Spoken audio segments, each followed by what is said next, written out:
Hello everyone, welcome to my channel Chamundeshwari Competitive Classes.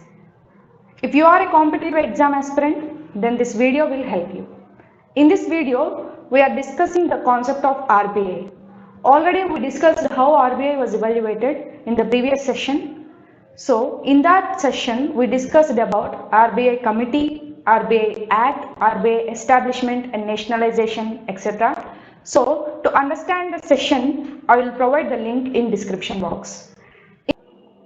In this video, we will discuss about structure of RBI, offices of RBI, subsidiaries of RBI and functions and powers of RBI. Let us start with the discussion of the first thing, structure of RBI.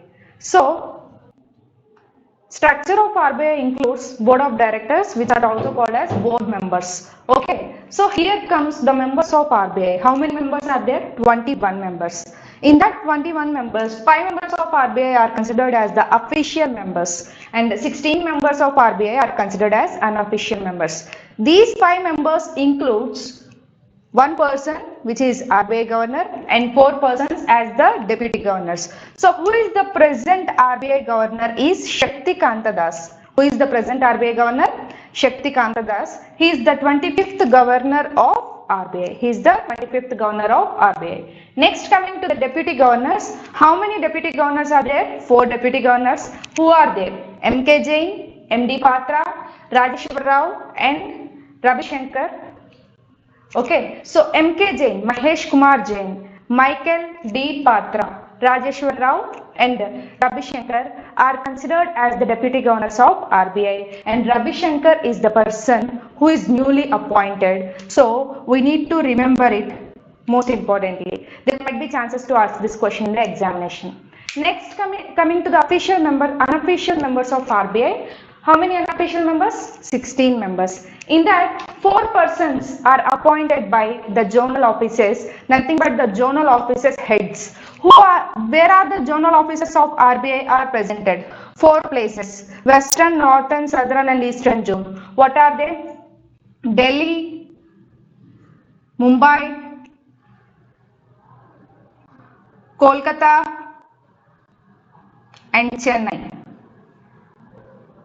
These places, zonal offices are there. The chiefs of those zonal offices will be appointed as unofficial members. Next, 2 persons are appointed by Finance Ministry, okay, and 10 persons are appointed by Government of India.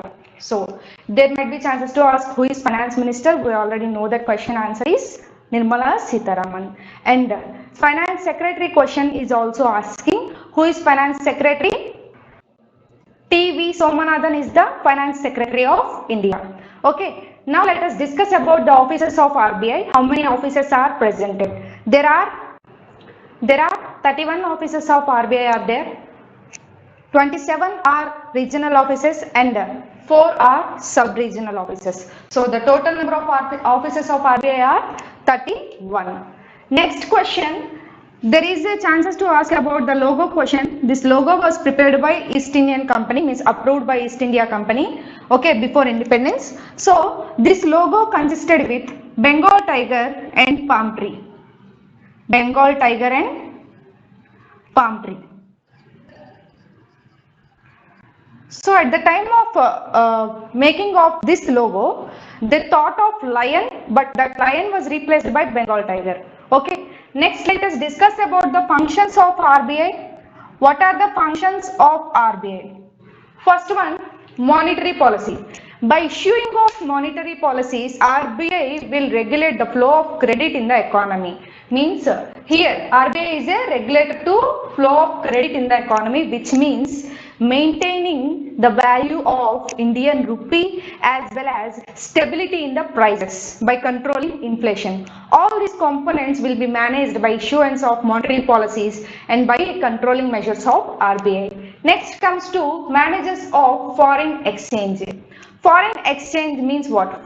Actually, there is an act regarding foreign exchange, which is Foreign Exchange Management Act 1999. That was regulated by RBI for the purpose of making FDIs, FIIs. What is the foreign exchange is there? All those components. And before FEMA Act, it is FERA, Foreign Exchange Regulation Act. And it was amended as Foreign Exchange Management Act in the year 1999. So RBI will control foreign exchange as well. And next, RBI will act as a issuer of currency. RBI is the monopoly body who will issue currency in India. Issuance and cancellation of currency also in the hands of RBI itself.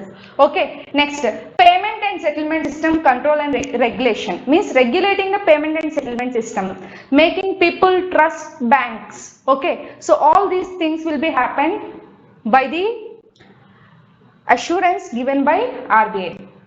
Next, RBI will act as banker's bank. RBI will not accept people's deposit, but it will accept deposits from bank and it will provide loans to bank, where it is said to be the acting as banker's bank. And next, acting as banker to government. RBI will also provide loans to Government of India and will accept deposits from Government of India, and RBI will act as banker to government as well.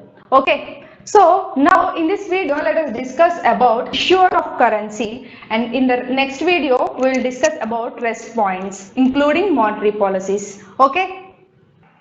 When it comes to the issuance of currency, there are 4 places for the purpose of printing of currency.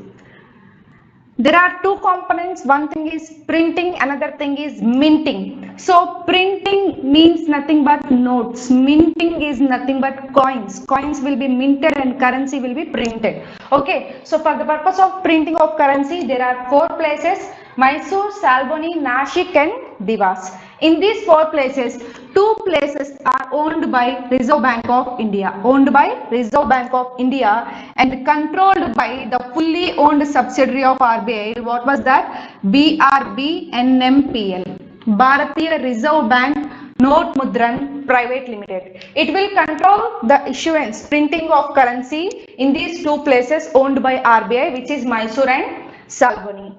Next 2 places, Nashik and Dewas, are controlled by Government of India and regulated by Securities Printing and Minting Corporation of India. Securities Printing and Minting Corporation of India, and government will take the control of it, and ownership will be by Government of India. And coins will be minted in the 4 places. What are those? Hyderabad, Mumbai, Noida and Kolkata. So coin minting places are 4 things: Hyderabad, Mumbai, Noida, Kolkata. Based on place of minting, there was a symbol on the coin. So if you see the currency coin is like this, you can observe the year here, 1999 for example. Here there will be symbols. If there is a star symbol, that means the coin is minted in Hyderabad. If there is diamond symbol, the coin is minted in Mumbai. If there is dot symbol, then the coin is minted in Noida. And if there is no symbol, coin is minted in Kolkata. Okay, these coins are minted as per the Coinage Act. And what is the maximum amount of coin that can be minted by Government of India and RBI is 1000 rupees. So the maximum coin amount is 1000 rupees. And what is the maximum currency amount that can be printed by RBI is 10,000 rupees. 10,000 rupees. So here we understand what is the printing and minting of currency. Okay, now how many times cancellation of currency is taken place in India? That means demonetization. Means nothing but cancelling the legal tender character of India. Okay, how many times it is happened? 3 times. Those are 1946, 1978 and 2016, 8th November 2016. So 1946 is considered as the first time of demonetization, and which notes got cancelled? 1000 rupees note and 10,000 rupees note got cancelled, withdrawn. Okay, and in the year 1978, second time of demonetization, which notes got withdrawn? 1000 rupees note, 5000 rupees note and 10,000 rupees note got withdrawn by the Government of India.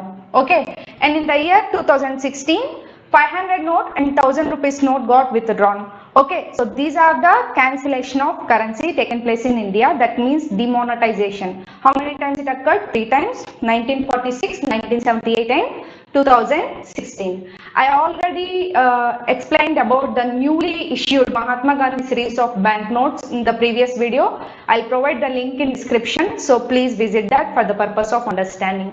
Okay, I hope you understood today's session. Please don't forget to like, share and comment, and don't forget to subscribe my channel. Click the bell icon to get notifications, and thanks for watching.